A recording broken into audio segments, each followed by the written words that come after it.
우리의 신앙 고백이 담겨 있기 때문에 자, 오늘 함께 나눌 말씀은 출애굽기 29장을 보겠습니다. 구약성경 출애굽기 29장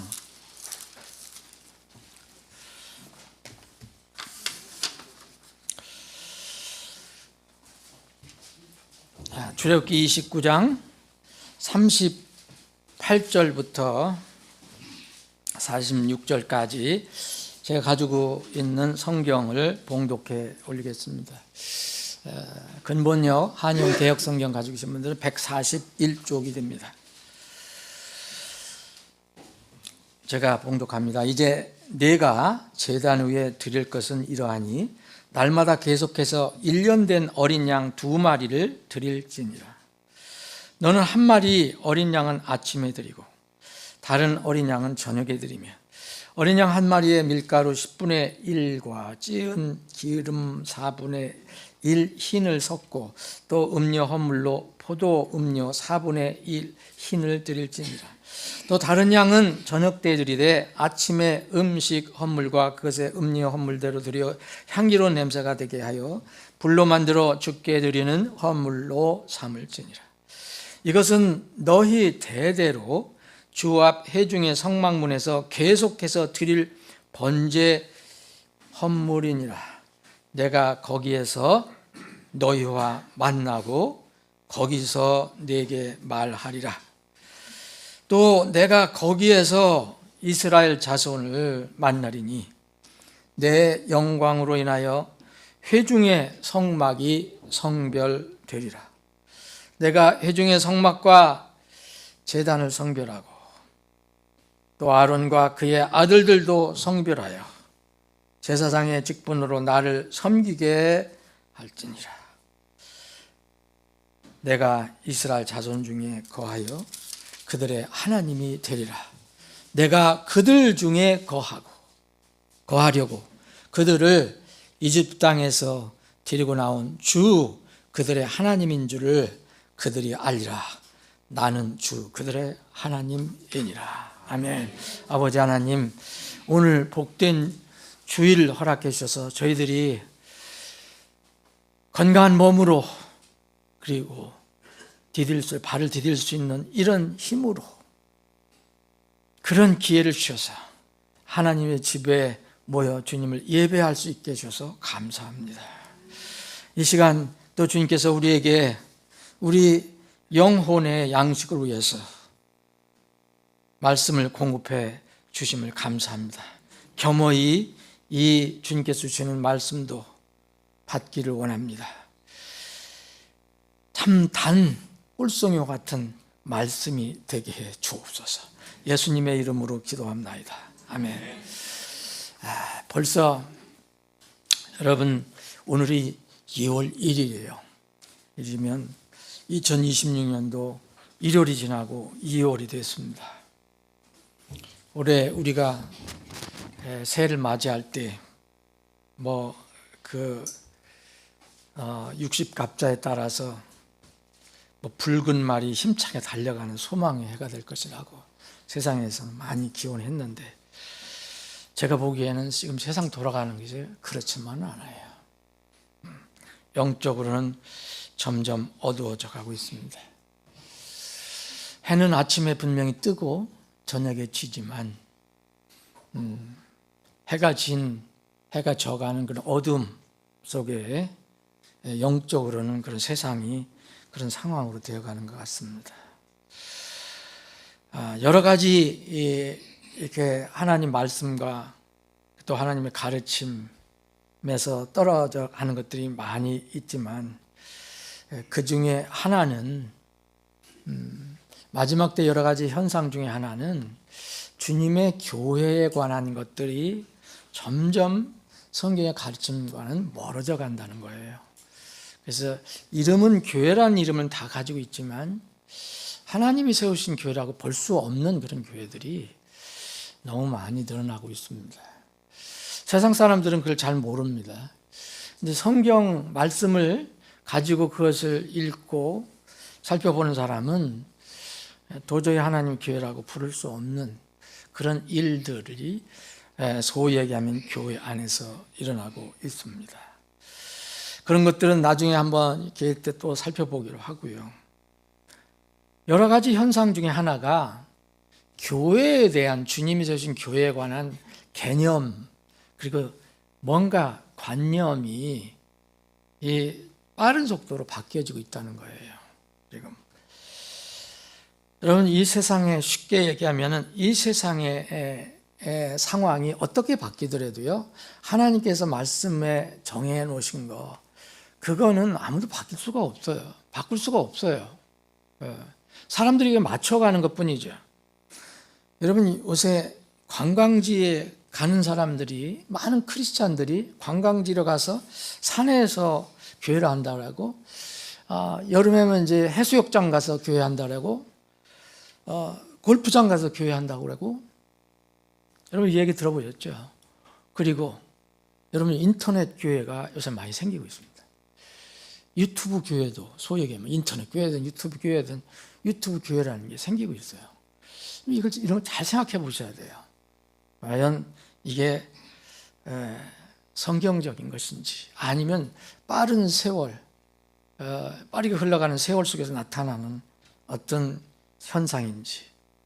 자, 오늘 본문 말씀은 이 이스라엘 출애굽해서 어린 양의 피로 그 바로의 압제 노예 상황에서 건진받은, 죽음을 또 이기고 나온 죽음의 천사를 이제 맞이하지 않고 통과해서 살아나온 이스라엘 백성에게 하나님께서 이 이집트를 떠나서 이제 내가 인도한 대로 너희들은 이제 광야로 왔는데, 너희들이 어떻게 나를 섬기고 만날 것인가, 이런 이야기 중에 일부입니다.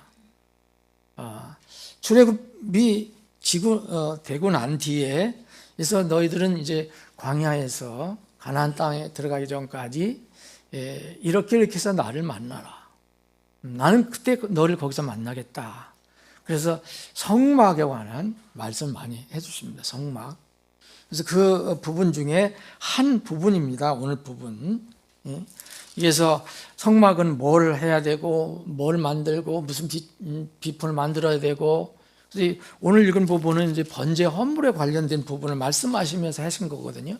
이 번제단뿐만 아니라 성막을 여러분들 생각해 보시면, 그 모든 성막 자체가 하나님께서 이스라엘에게 성막을 만들고 거기서 나를 예배하라 했던 그 성막 자체는 예수 그리스도의 모형이라는 걸 여러분 잘 아실 겁니다. 신약을 이제 살펴보신 분들은. 왜 하나님께서 어떠한 분이십니까? 무소부재하시다 그러잖아요. 무소부재하시다는 것은 영이시니까, 하나님이 영이시니까 계시지 않는 것이 없다는 뜻입니다. 안 계신 것이 아무것도 없다. 그러니까 하나님은 어딘데 계시다는 거예요. 이게 무소부재하신 하나님. 이 무소부재하신 하나님이 또 시공간을 초월하신 하나님. 우리는 시공간에 제약을 받습니다. 피조물이기 때문에.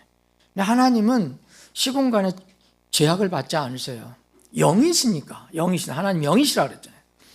그 초월하신 하나님께서 피조물, 특별히 이스라엘 백성, 하나님께서 건져내신, 어린 양의 피로 건져내신 이스라엘 백성과 어떻게 교감하시고 교통하실까? 이걸 알려주신 건데, 사람들은 여기서 많이 놓치거든요. 백성과 만나시는 방법을 알려주고 계세요. 지금 시대에도 그 하나님은 동일하신 우리의 하나님입니다. 그분이 이스라엘 건져주신 하나님하고 지금 우리를 이 신학시대에 건져주신 하나님이 다른 분입니까? 똑같은 하나님이세요.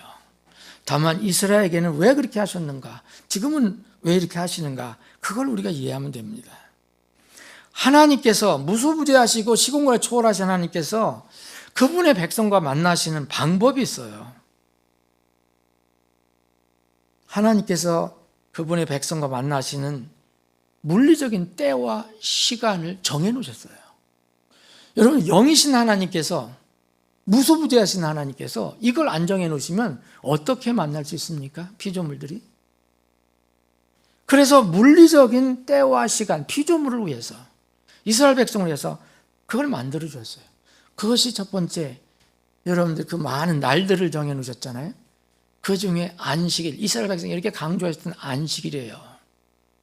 안식일 날은 다 이스라엘 백성은 일하던 걸 다 멈춥니다. 멈추고 뭐예요?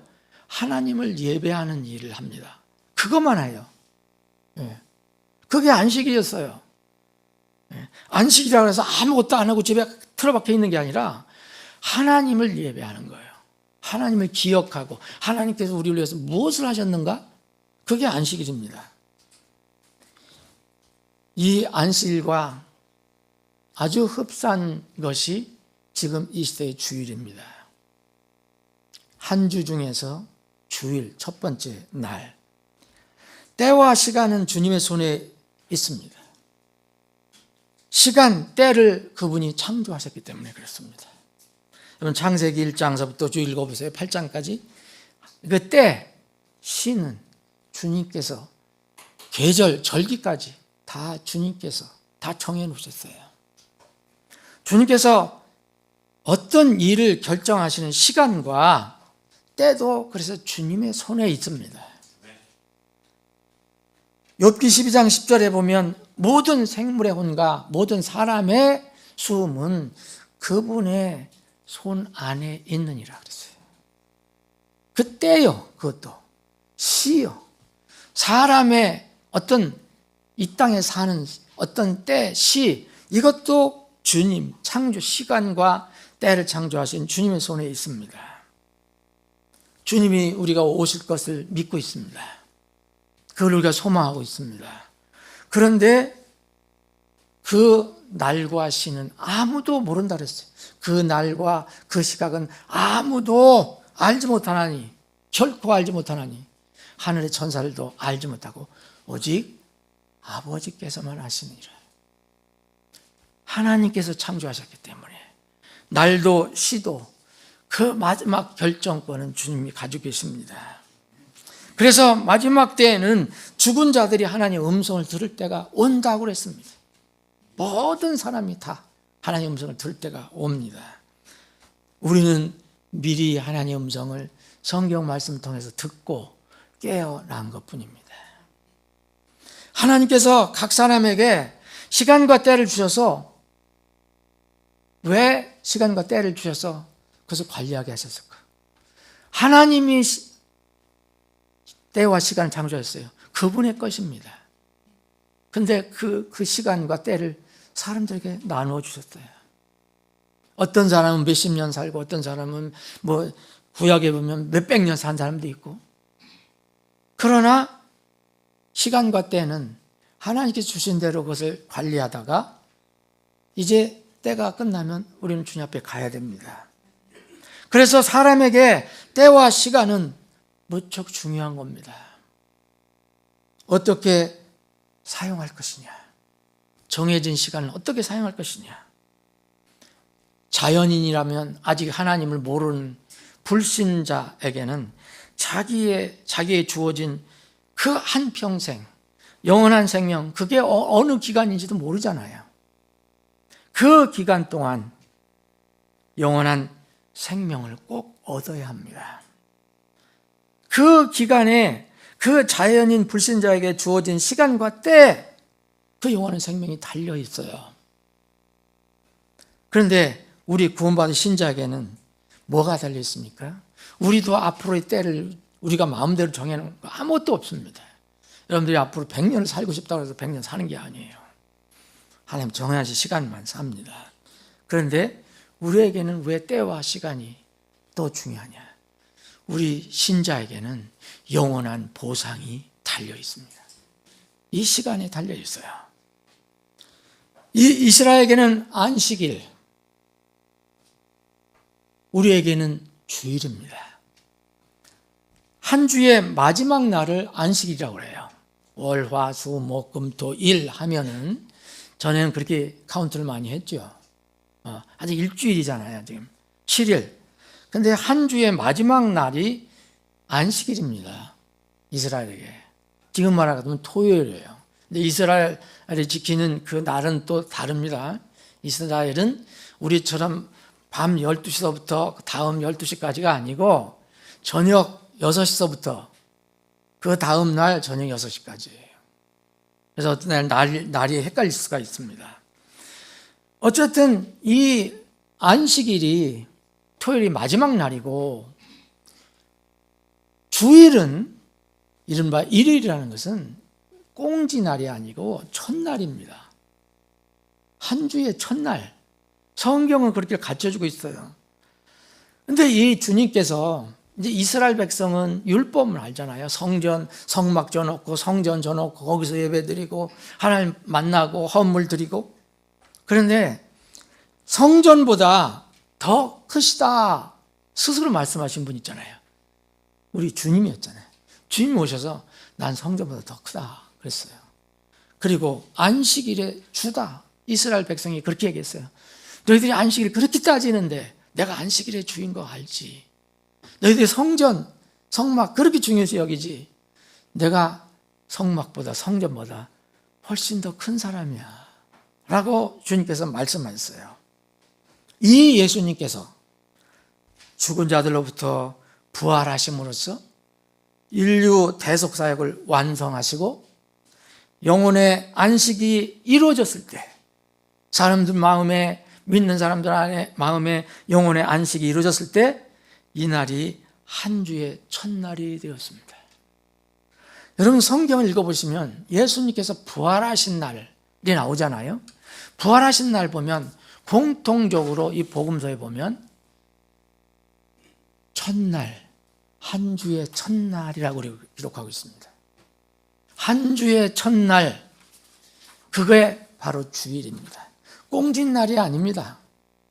한 주의 첫날. 이 첫날, 여러분 마태복음 28장 1절, 마가복음 16장, 누가복음, 요한복음 다 그렇게 기록이 되어 있어요.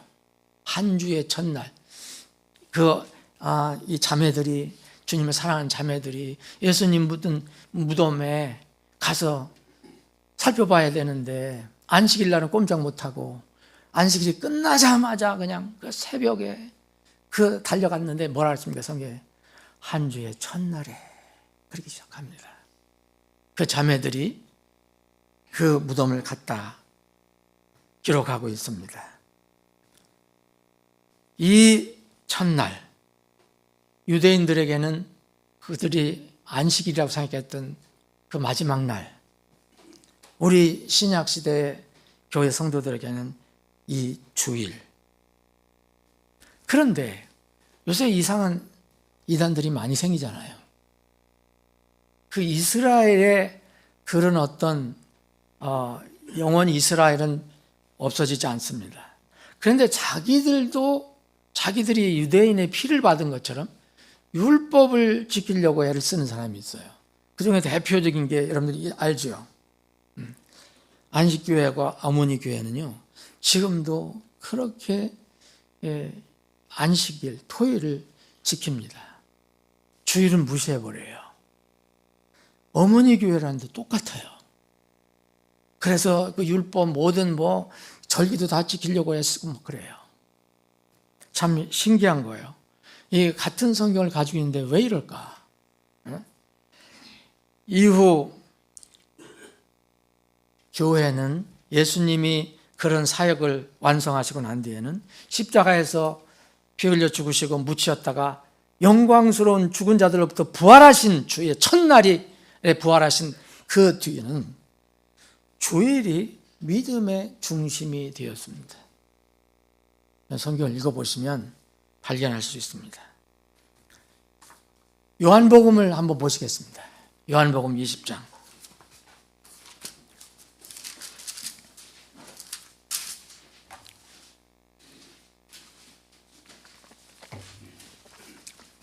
요한복음 20장 1절 보면 그 주의 첫날 일찍 아직 어두울 때 막달라 사람 마리아가 돌무덤에서 옮겨진 것을 보았더라. 이미 언제 옮겨졌는지 몰라요.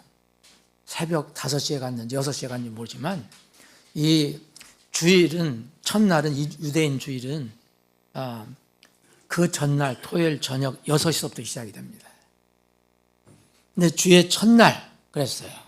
주의 첫날 이 자매들이 막달라 사람 마리아 가서 봤습니다. 그래서 다 그것을 알린 거예요. 이게 분명 주의 첫날이었죠. 주의 첫날. 주님이 부활하신 날입니다. 왜 중요하냐? 주님이 부활하신 날. 안식일에 무덤에 계셨다가 부활하신 날. 죽음을 깨고 일어나신 날. 이 날이 바로 날로 말하면은 주일입니다. 그리고 또 주님께서 부활하신 그 날에, 그래서 유대인들, 주로 이제 유대인들이었죠. 이스라엘 사람들, 거기에 이방인도 있었지만 유대인들로 구성된 교회가 이때 모이기 시작한 거예요. 유대인들은 안식일도 모일 수도 있고, 그런데 구원받은 성도들은 이때 주님의 부활하신 날을 모이기 시작한 거예요. 여기 요한복음 20장을 보시면, 여러분 마리아가 이 소문을 퍼뜨렸잖아요. 가봤더니 무덤에 안 계시더라. 다 알려주셨잖아요. 그런 뒤에 이제 이 소문이 어디까지 들어갔습니까? 따로 모인 성도들 그 교회 모임에 들어갔습니다. 자, 19절 보시면, 19절, 20장 19절에 보면, 그 후에 바로 그날, 곧 그 주의 첫날 저녁에. 자, 아침 새벽에 그 마리아는 거기에 돌무덤에 찾아갔고, 이 교회는, 나머지 예루살렘 교회 성도들은 저녁에 모였잖아요. 그때만 해도 유대인들이 두려웠어요. 그래서 밤에 몰래 모인 거죠. 근데 그날이 주일이었습니다. 그날 이때에 예수님이 나타나셨잖아요. 여러분 아시죠? 그때 이게 모여서 있는데, 제자들이 유대인들을 두려워서 모였는데, 아니 갑자기 예수님이 딱 나타나셨어요. 19절에 보면. 그래서 나타나셔서 교회 모임에 너에게 평강이 있을지어다.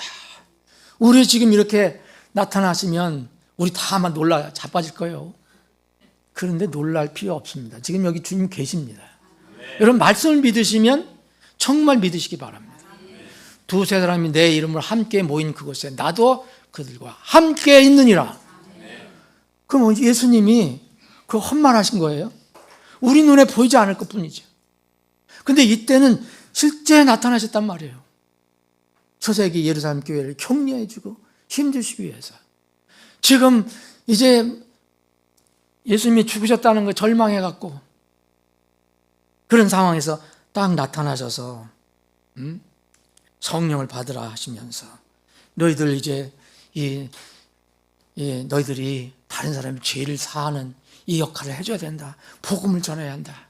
그런 말씀을 하신 거잖아요. 그런데 하필 이때 그 예루살렘 교회에 지도자인지 뭔지 모르지만 하여튼 사도 중에 하나였던, 소위 말하면 의심 많은 도마라고 우리가 흔히 부르는, 도마 형제님 위에서 보면 또 안 좋아하실 텐데, 어쨌든 간에 의심 많은 도마 형제가 이날 모임에 빠졌어요. 왜 그런지 잘 몰라요. 뭐 바쁜 일이 있었겠죠. 뭐 회사 일이 있었든지, 뭐 유튜브를 보는데 바빴든지, 아니면 어디 관광을 갔는지 모르죠. 저는 모르는데 그날 빠졌어요. 근데 도마가 없는 상태에서 다른 제자들은 이걸 다 경험한 거예요. 다 경험했어요. 그 너무 좋았잖아요. 네? 그런데 여기 24절에 보면 디두모라는 도마는 예수님이 오실 때 없었다고 그랬잖아요.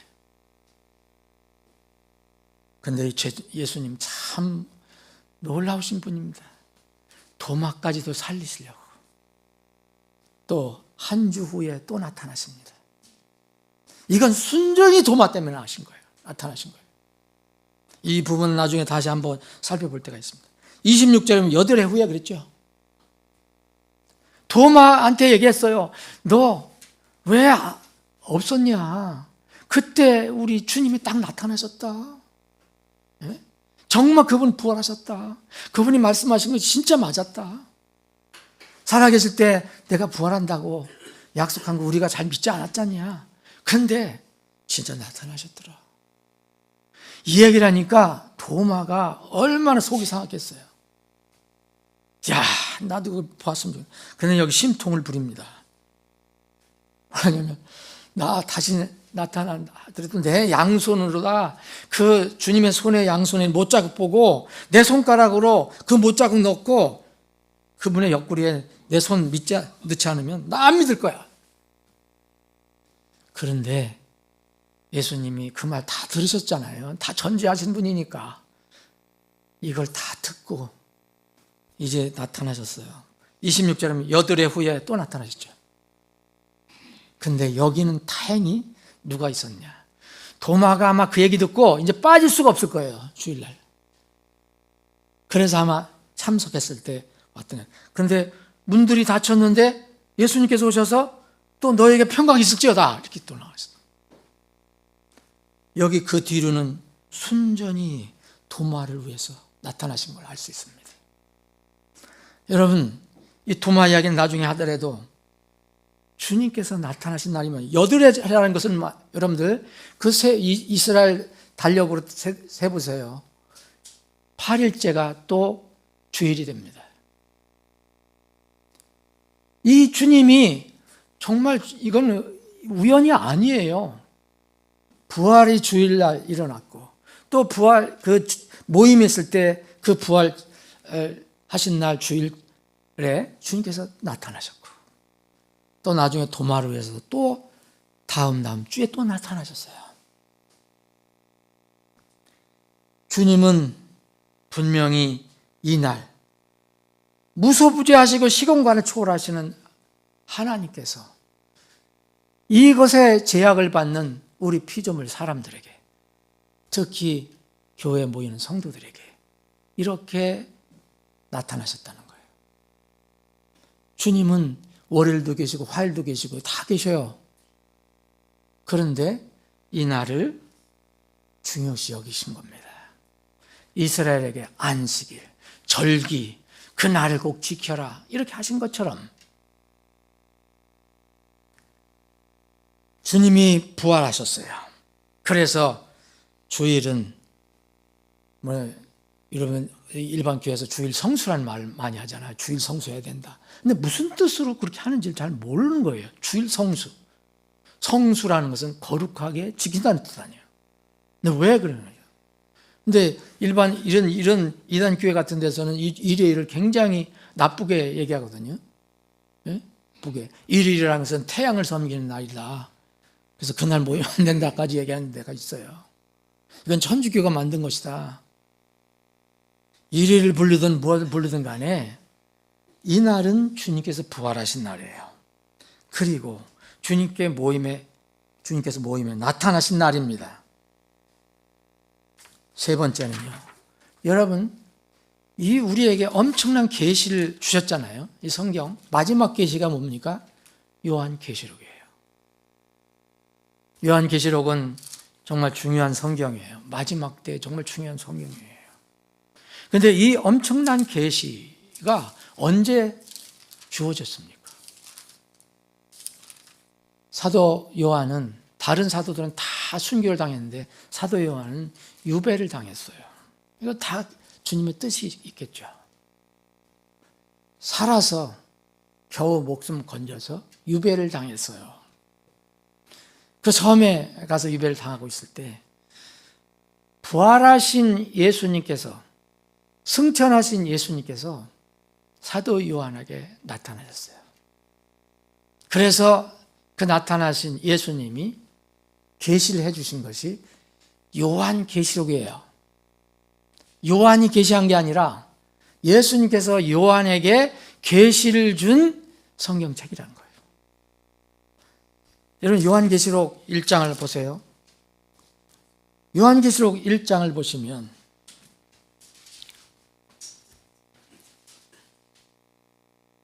반모섬에 있는데 이 반모섬에 있는 요한이 이제 이 성경을 쓰면서 이 성경 읽는 형제 자매들에게 이렇게 얘기합니다. 나 9절 보면 나 요한 역시 너희 형제여 환난과 예수 그리스도의 왕국과 인내에 동참하는 자요 하나님 말씀과 예수 그리스도의 증언으로 인하여 반모라 하는 섬에 있었노라. 주의 날에. 여러분 보이시죠? 주의 날에 내가 성령 안에 있었고 내 뒤에서 나팔 소리 같은 큰 음성을 들었는데 이르시기를. 그래서 쭉 이제 교회에 관해서 계시를 해주세요. 교회. 예. 교회에 관한 계시를 쭉 해주잖아요. 그래서 2장 3장은 다 교회에 관한 겁니다. 그 등잔대가 뭐고 또 금등잔대가 뭐고 별이 뭐고 교회에 대해서. 근데 주의 날이라고 해요. 근데 어떤 사람들은 또 이게 주의 날이 이게 또 이상하게 해석을 해갖고 무슨 예수님이 마지막 심판하신 날 그 오시는 날이다. 이것은 그렇게 억지로 해석하면 안 됩니다. 이것은 한 날에 요일 중에 한 날을 얘기하는 거예요. 이게 중요한 이런 것들 보면은 이게 중요한 날이거든요. 날마다 시간은 다 중요하지만 그래서 주님께서 왜 요한 이스라엘 백성에게 날 어떤 때를 정해 놓으시고서 절기를 정해 놓으시고 날을 정해 놓으시고 어떤 이 시간을 정해 놓으셔서 왜 너희들은 나를 기억하고 나에게 예배드리고 뭐를 드리고 헌물 드리고 하라 했는가 생각해 보셔야 합니다. 무소부재하시고 시공간을 초월하신 하나님께서 백성과 물리적인 제한을 받는 백성과 만나시는 방법이 있는 겁니다. 그런데 사람이면서 하나님처럼 얘기하는 사람이 있어요. 우리는 사람이지 하나님이 아니에요. 무슨 만날 영이 떠돌아다니는 영처럼 말하는 사람이 있어요. 두 번째는요, 여러분 하나님께서 그분의 백성과 만나시는 장소가 있어요. 이걸 아셔야 됩니다. 이거 주님 오늘 이게 우리가 나누는 말씀을 여러분들의 삶 속에서 신앙의 삶 속에서 정말 뿌리 내려주시지 않으면 여러분들 구원을 받았더라도 여러분들의 신앙의 삶은 만날 흔들릴 수가 있어요. 하나님께서 그분의 백성과 만나시는 장소가 있어요. 왜 그럴까요? 구약에는 성막이 있었습니다. 그리고 성막은 움직였었잖아요. 나중에 텐트였었기 때문에 이제 광야 생활이 끝나면 가나안 땅에 들어갔을 때는 어떻게 했습니까? 한 장소에 정해놓고 지금 앞에 예루살렘에 성전을 지으라고 그랬어요. 그래서 이제 고정된 곳에서 이스라엘 백성이 모여서 하나님을 만난 거예요. 하나님을 경배한 겁니다. 하나님께서 선민 이스라엘의 지도자들에게도 얘기했어요. 제사장들이라든지 이런 사람, 내가 너를 만나는 곳이 있다. 그리고 백성을 만나는 장소, 오늘 그 중에 하나입니다. 오늘 본문 출애굽기 29장 25장을 여러분들 보시면, 출애굽기 25장을 보시면 이런 말씀이 있어요. 출애굽기 25장은 뭐예요? 성막을 건축하라, 그런 말씀이잖아요. 출애굽기 25장을 보면 성막을 건축하라는 얘기입니다. 너희들이 이스라엘 자손에게 2절에 보면 이스라엘 자손에게 그들이 내게 헌물을 가져오게 하고 자기 마음으로 자원하여 그것을 내게 자들로부터 너희는 나의 헌물을 취할지라. 그래서 그 성막을 만드는 데 필요한 모든 것들을 자원해서 받게 합니다. 8절 봅니다. 또 내가 그들 중에 거하도록. 이게 무슨 말씀입니까? 무소부재하신 영이신 하나님께서 내가 그들 중에 거하도록, 그들이 나를 위해 성소를 만들게 하라. 하나님이, 무소부지하신 영이신 하나님이 그 모세를 통해서 그 이스라엘 백성에게 그렇게 만들으라고 지시를 하라는 겁니다. 내가 거할 곳을 만들어라. 9절, 내가 내게 보여주는 모든 것에 따라 성막의 양식과 그 안에 모든 기구의 양대로 너희가 그것을 만들지니라. 그래서 증언계 만들고 뭐 쭉 만드는 거예요. 여기에 내가 거하겠다. 근데 그들 중에 거하도록이라고 했어요. 하나님께서. 여러분, 하나님 지금 우리들 가운데에도 계십니다. 여러분, 여기에 보면 여기에는 성소 언약궤죠. 이 증언궤 만들라고 하시면서 쭉 보면은 쉬운 좌에도 긍휼의 자리, 여기 30장에 보면 쉬운 좌라고 있어요. 긍휼의 자리라고.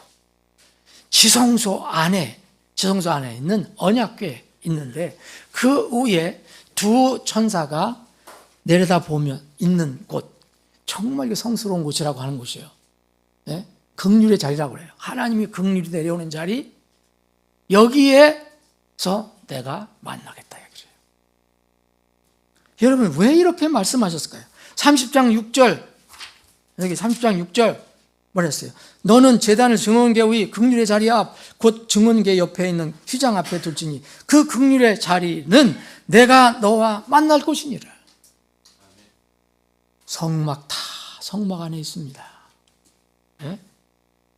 이건 이스라엘 백성에게 분명히 이야기한 거예요. 이스라엘 백성은 성막을 떠나서는 하나님 어디도 계신 분이지만 하나님을 만나서 경배할 수가 없어요. 30장 36절, 또 너는 그것에게 얼마를 아주 조금 곱게 빻아 내가 너와 만날 회중의 성막 안에 있는 증언 앞에 들지. 하나님은 계속 말씀하십니다. 성막 안에서 너희를 만나겠다. 너 이스라엘을 만나겠다. 오늘 29장은 이 성막 안에 번제단을 특별히 얘기한 겁니다. 번제단.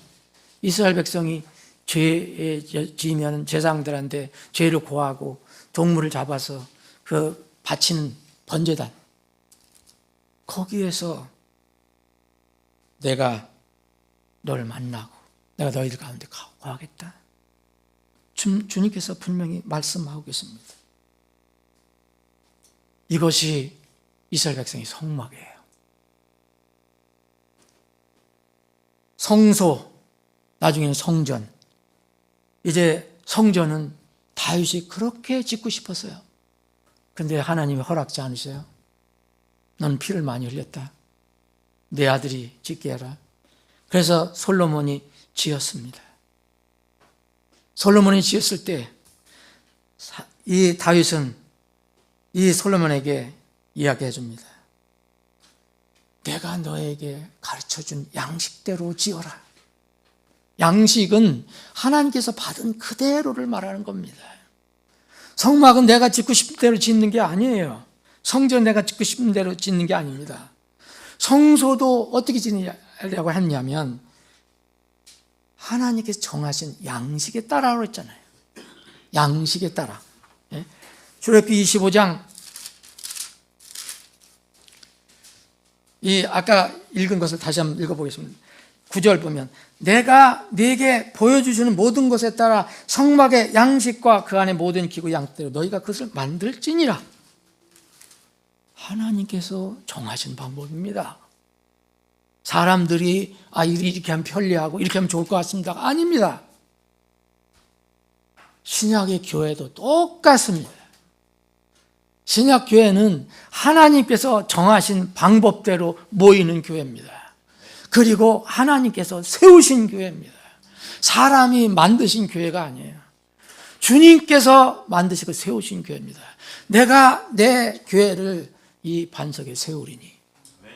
누가 세웠습니까? 그래서 성경에 어긋나면 그건 주님의 교회가 아닙니다. 성경 속에 여러분 교회의 규례들이 다 들어있어요. 구약의 성막에 성전에 양식이 다 들어있는 것처럼 솔로몬이 성전을 짓고 하나님께 기도를 올립니다.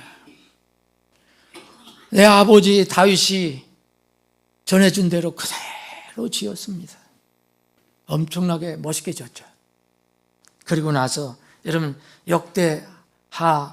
역대기하를 읽어보시면 역대기하 6장 특별히 보면 그 기도하는 내용이 나오거든요. 근데 이렇게 얘기합니다. 그 솔로몬, 이 집에서 이곳에서 내가 기도를 드리거든, 혹시 백성들이 기도를 드리거든, 아니면 백성들이 이 집을 향하여 기도를 드리거든, 기도를 들어주시옵소서. 그런데 하나님께서는 그렇게 응답합니다. 내가 이 집에서 너희들의 기도를 듣고 응답하리라. 역대기하 7장 한번 읽어보십시오. 이런 동일한 하나님이 왜 장소를 이렇게 생각하셨을까? 이스라엘은 그래서 성전에서 날마다 헌물을 드렸다고 나옵니다. 여러분 읽어보시면 초세기 교회는요 어떻게 했습니까? 처음에 날마다 모였습니다. 사도행전 읽어보시면 여러분 기억하시죠? 사도행전 2장 46절 47절에 보면 또 그들이 항상 날마다 한 마음이 되어 성전에 거하고 집에서 집으로 돌아가며 떡을 떼고. 그러니까 하나님께서 어떻게 하셨느냐 하면 하나님께서 구원받아야 할 사람들을 날마다 그 교회에 더해 주시더라. 그래서 이 초대기 교회는, 특히 예루살렘 교회는 날마다 이 일을 했습니다. 사도행전 5장 40절 또 그들이 날마다 성전에서와 모든 집에서 예수 그리스도를 가르치고 선포하기를 그치지 아니하더라.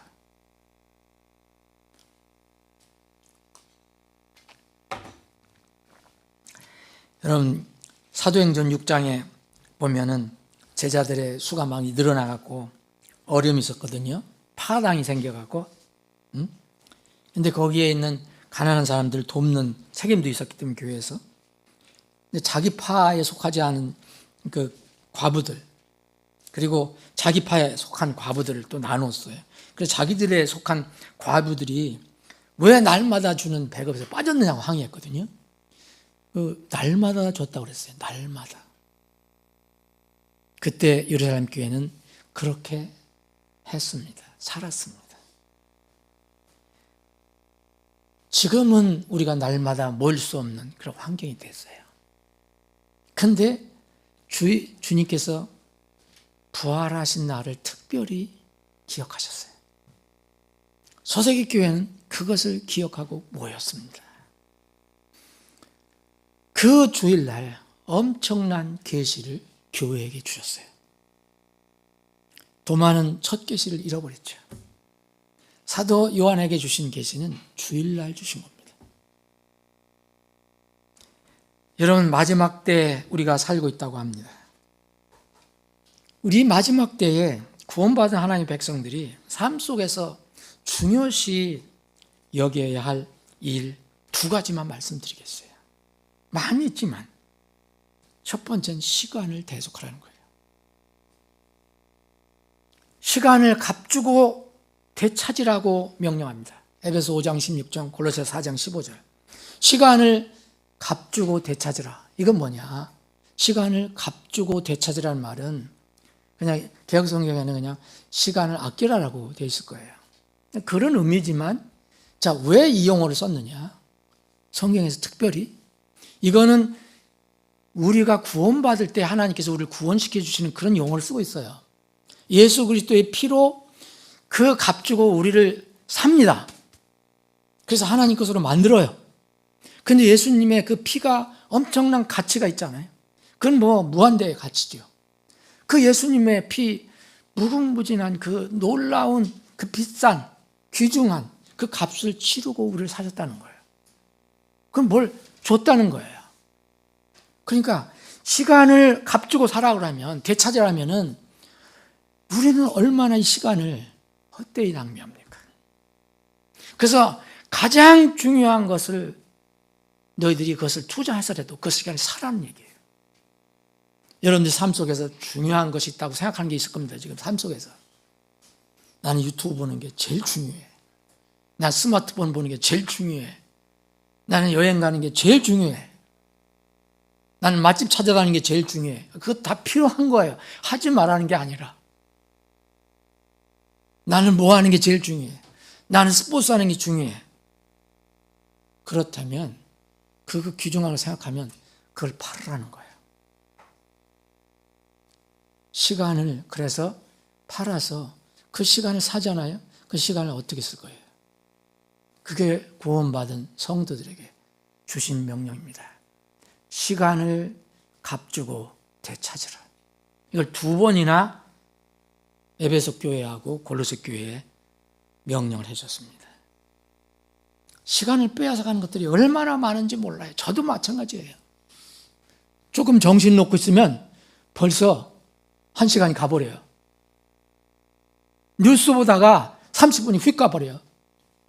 그걸 보지 말라는 게 아니라 TV, 셀폰, 인터넷, 유튜브, 요새는 넷플릭스. 여러분들 넷플릭스 보지 마십시오. 게임, 영화.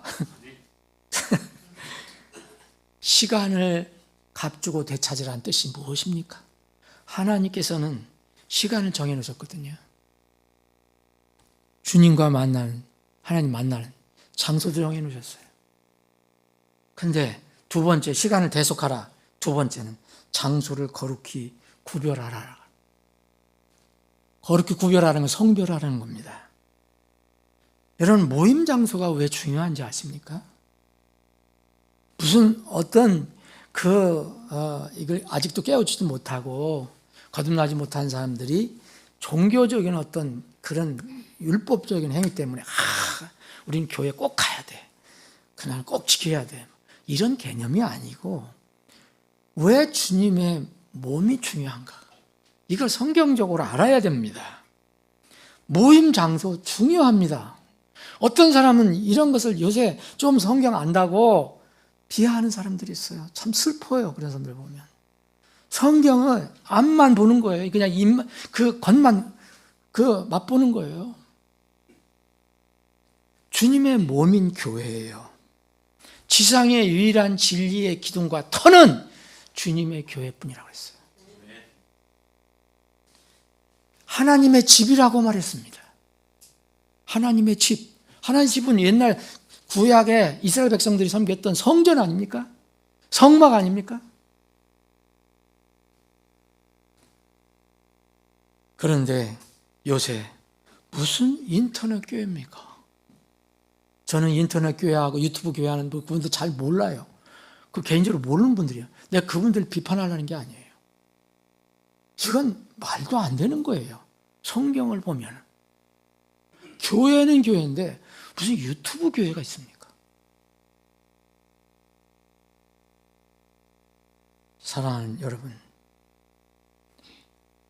하나님께서 분명히 이스라엘 백성에게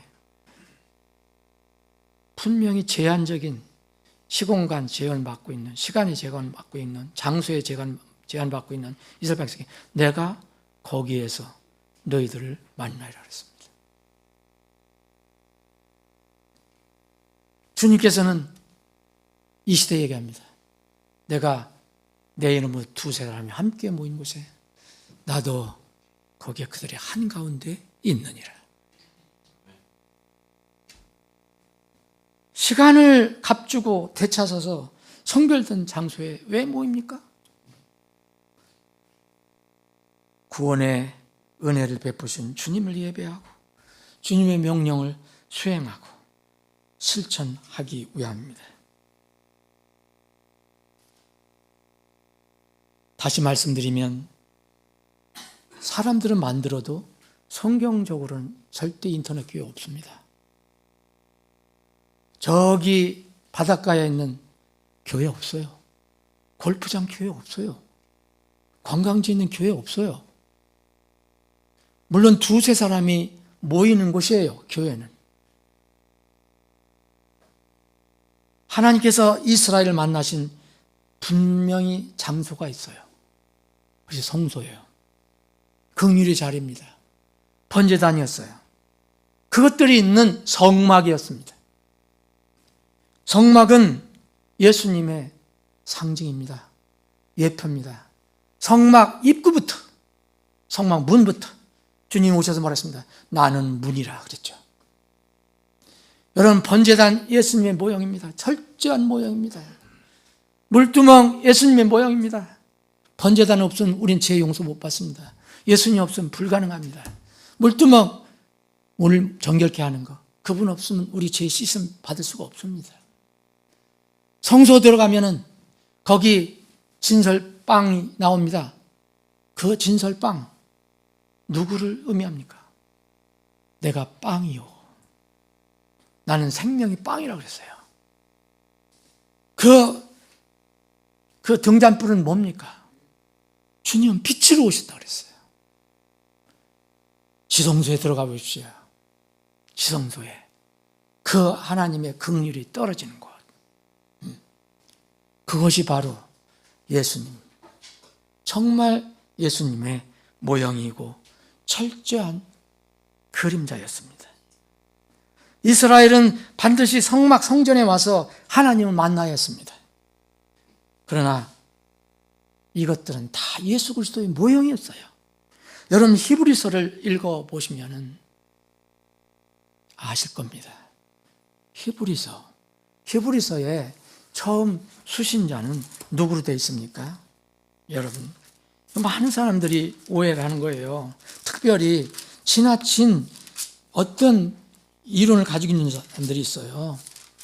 이런 사람들은 뭐 딱딱딱 나누는 사람들은 이게 뭐 조상들이 히브리서 1장에 그 지난 때 여러 가지 조상, 또 이게 성막을 얘기했다. 그래서 이게 이스라엘에게만 국한이 되는 거다. 이스라엘에게 적용해야 된다. 12지파에만 적용해야 된다. 이렇게 강하게 주장하는 사람들이 있어요. 천만의 말씀입니다. 여기에는 구원받은 성도들이 나와요. 형제들이라는 것은 유대인이나 일반인이나 다 구원받은 형제들이에요. 이 히브리서에는 교회란 이름이 두 군데가 나옵니다. 이들은 이것을 불어 잊어버리는 거예요. 잊으려고 하는 것 같아요. 히브리서 2장에 보시면은 이 12절에 보면 교회가 나와요. 교회 한가운데서 내가 노래로 주께 찬양하리라. 이건 구약의 시편 22편에 있는 건데 여기는 구약에서는 회중이라고 그랬어요. 회중. 근데 이 신약에서는, 이 히브리서는 교회로 되어 있거든요. 회중이라는 말과 교회라는 말이 비슷하지만 구약에는 주님의 신약교회 교회님이 아니죠. 이스라엘에 모였다는 개념이죠. 근데 그런 사람들이, 이 히브리서를 부정하는 그런 사람들이 이 교회가 있다는 것을 부정을 해요. 그 교회가 유대인들의 교회가 아니다라는 거예요. 여러분, 히브리서 또 12장에 보면 또 교회가 나오거든요. 23절에 보면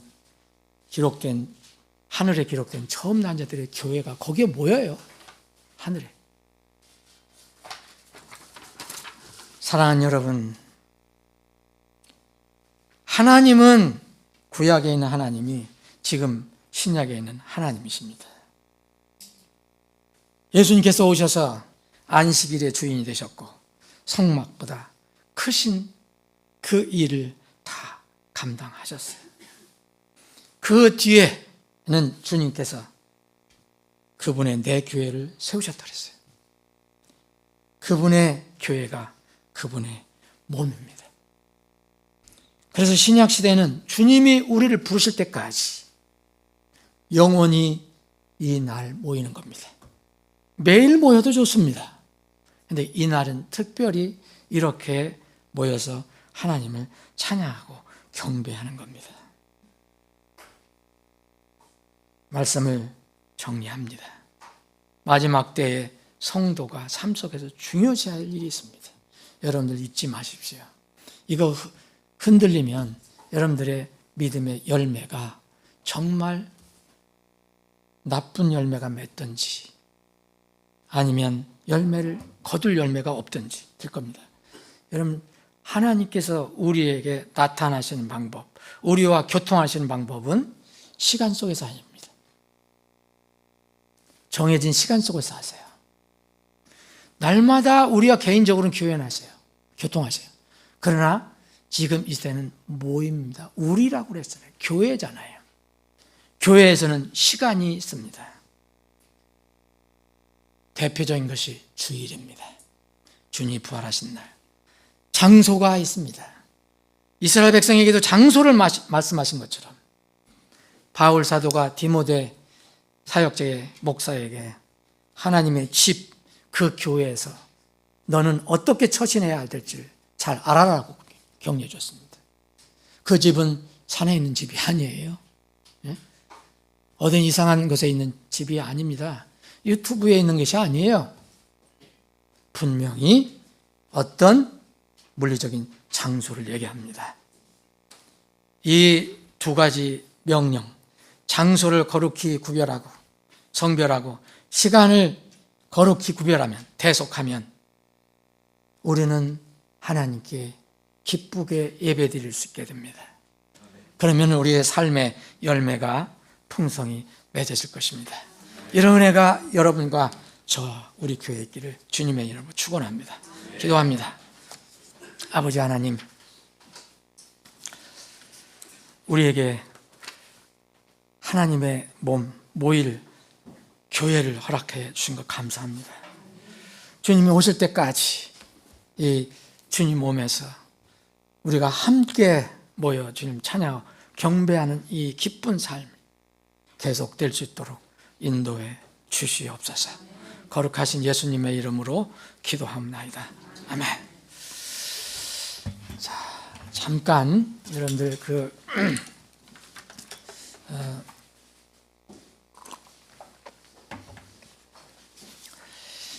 여기서 잠깐만 여러분들 시간을 구하겠습니다.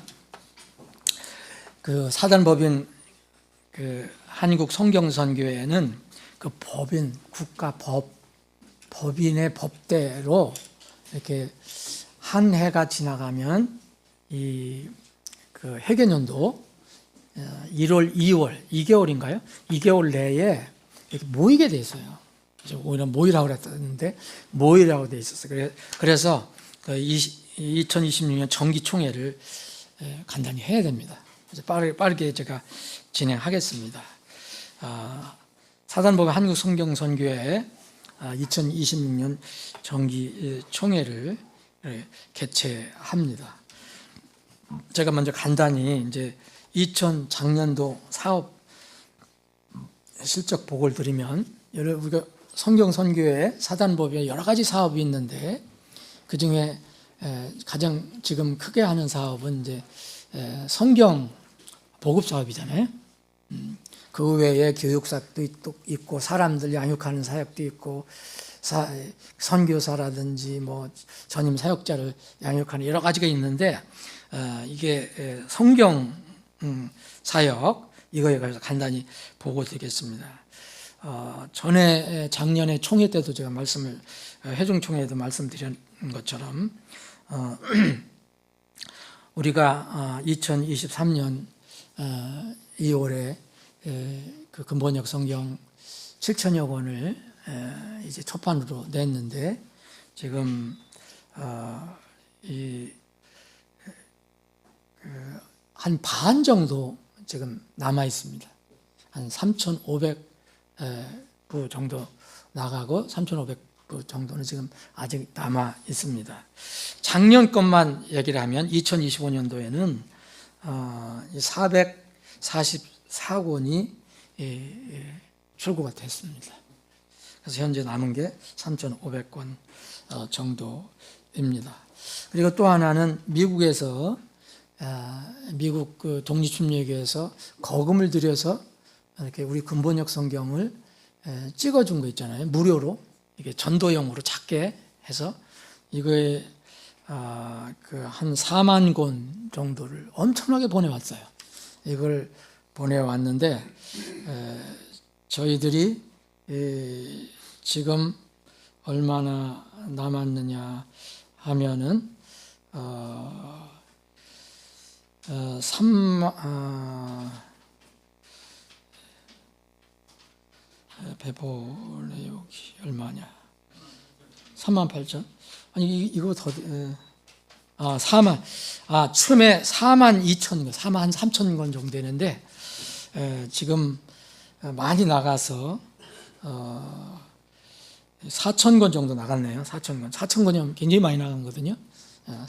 그래서 지금 한 4만 8천 원 정도 남아 있습니다.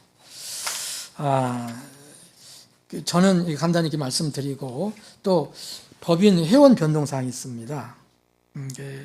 법인 회원 중에서 20몇 분 되는 중에서 이제 김충근 이 법인 회원이면서 이사였는데 김충근 집사님이 이제 소천에서 퇴임을 했습니다.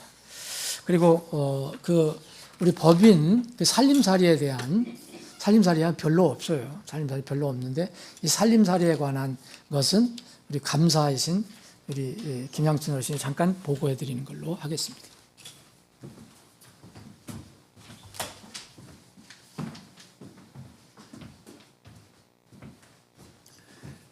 사단법인 한국성경선교회 2025년 1월 1일부터 2025년 12월 30일까지의 운영성과와 또 2025년 12월 30일 현재의 재무 상태를 감사하였습니다. 감사의 기준은 공익법인의 설립 운영에 관한 법률, 또 같은 법 시행령, 대통령령 2029호, 또 공익법인의 회계 기준 기재정부에서 나왔고 성경선교회 정관 이 기준으로 감사 결과는 아래의 공고사항을 제외하고는 적정하게 표시되어 있습니다. 공고사항, 미국 성경보급단체인 시드라인 인터내셔널에서 근본역 성경을 비매품으로 인쇄하여 서울 제1침례교회에 기증한 성경의 2025년 12월 30일 현재 재고는 38,164권입니다. 이 성경들의 보관을 위한 창고 임차료가 현재 선교회 지급 임차료에 포함되어 있는 바 이 비용은 서울 제1침례교회 지급 임차료로 대체해 주시기 바랍니다. 2026년 1월 30일 감사 공인회계사 김양춘 이상입니다. 자세한 사항은 사무국장인 최 전도사에게 문의하시고 거기에 서류를 참고하시면 되겠습니다.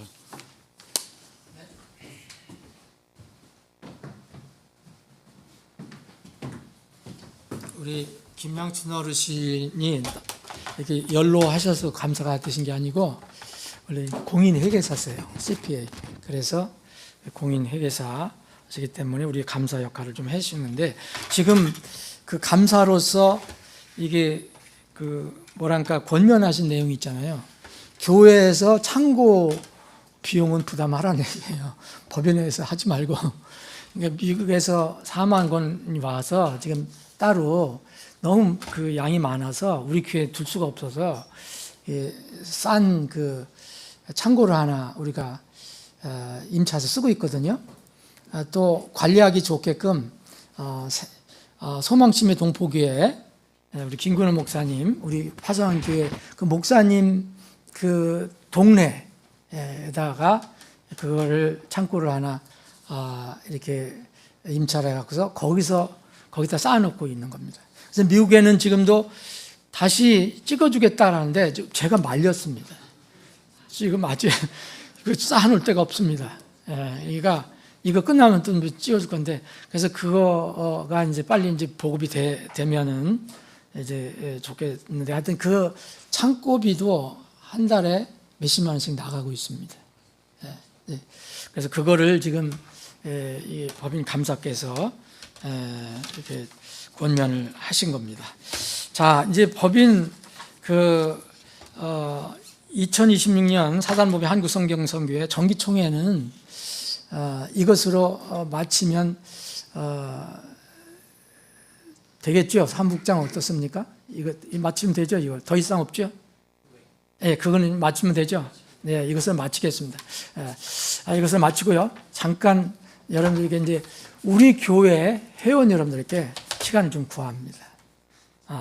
오늘 임시총회를 잠깐 합니다. 정기총회가 아닙니다. 자, 의안이 하나 있습니다. 그래서 여러분들이 결의를 해 주셔야 됩니다. 우리 교회에서는 우리 재정 규정상 일정 금액 이상은 재정부에서 마음대로 결정을 못합니다. 그래서 회중들이 결정을 해줘야 됩니다. 우리 교회 멤버들이 그 의안은 뭐냐면 사단법인 한국성경선교회 목적사업 지원을 위한 이 도서 구매권입니다. 조금 전에 권면하신 감사님께서 권면하신 그 내용과 연결이 된다고도 볼 수 있습니다. 자, 우리가 이제 우리 본 교회가 출연해서 설립한 사단법인 한국성경선교회가 현재 한국성경선교회 사단법인하고 우리 교회가 같은 어떤 법인이 아닙니다. 따로 떨어져 있는 거죠. 그런데 이 성경선교회가 현재 무슨 사업하는 게 없으니까 교회의 대여금 형식으로 운영되고 있습니다. 교회에서 도와주는 형식으로. 그래서 이 법인의 부채가 이제 증가되고 있는 편입니다. 근데 처음에 성경을 찍어낼 때 교회에서 다 도와주셨잖아요. 근데 그걸 반 이상 갚았나요? 네. 거의 하여튼 반 정도 갚았다고 저는 보는데 하여튼 갚았거든요. 법인에서 교회에다 다 갚았습니다. 근데 아직도 교회에다가 빚을 진 게 있어요. 근데 성경 재고 적어 있는 것이 그대로 그걸 겁니다. 그래서 법인의 부채가 이제 가중되고 있는데, 그래서 우리 이 법인의 출판부가 있는데 이 법인에 출판한 것이 이제 성경입니다. 이 성경을 교회가 우리 서울제일침례교회가 유료로 좀 구매해 주면 어떻겠냐. 법인에서 그렇게 요청이 온 겁니다. 뭐 법인이야 뭐 우리 이사도 그렇고 회원도 다 비슷하지만, 그래서 법인에는 정상적인 사업 수익을 발생시키고 교회는 선교용 자산을 확보하는 수익형 운영 지원 방안을 제안하는 겁니다. 그 무슨 내용이냐면 교회에서 법인의 소유인 근본역 성경, 한영 대역, 지퍼형 성경을 한 300권 정도 교회에서 사 주셨으면 좋겠다는 안이 들어온 겁니다. 이 300권 정도면은 원가로 해서 할인가로 해서 36,000원인데 300권 하면 대략 1,000만 원, 1,080만 원이 됩니다. 이 금액은 재정부에서 마음대로 할 수가 없습니다. 그래서 이 교회가 서울제일침례교회가 사단법인 한국성경선교회에서 이것을 구매해 주십사 하는 이 의안에 대해서 우리 서울제일침례교회 회원 여러분들께서는 이 문제를 지금 결정해 주시기 바랍니다. 만약 여러분들이 결정하기 어려워서 더 시간이 필요하다 그러면 다음에 또 임총회 하셔야 되는데 오늘 여기서 해 주시면 어떻겠나 생각됩니다. 우리 회원들에게 묻습니다. 이런 법인에서 제안한 이 안을 어떻게 생각하십니까? 누가 한번 동의를 한번 해주시고요. 회원 중에서. 동의합니다. 네, 이게 재정부에서 일단 항의했어요. 고민을 했어요. 어떻게 얼마나 할 거냐. 네. 또 다른 분들, 재정부 아닌 분들 동의 안 합니까? 예, 그러면은 우리 회원들한테 묻습니다. 서울제일신문 회원들에게 이 안 한국성경선교회에서 제안한 성경 300권을 구입해서 이거는 구입한 거는 서울제일침례교회가 관리하는 겁니다. 이거를 누구한테 선물을 주든지 기증을 하든지 아니면 또 교회에 또 필요하면 팔든지 그렇게 할 수 있는 겁니다. 아니면 이걸 선교용으로 쓰든지 교회에서 책임지고 하시면 됩니다. 이 안에 대해서 300권 구입을 찬성하시는 분들은 우리 회원들은 한번 손을 들어주시기 바랍니다. 그리고 우리 회원들은 다 100%라고 생각하겠습니다. 하여튼 뭐 동의하신 걸로 알고 이 안은 이제 결의된 것으로 그렇게 가결된 것으로 선포하겠습니다. 감사합니다. 이것으로 우리 교회 임시총회도 모두 마치겠습니다. 모든 회의 마치겠습니다. 식사 맛있게 하십시오.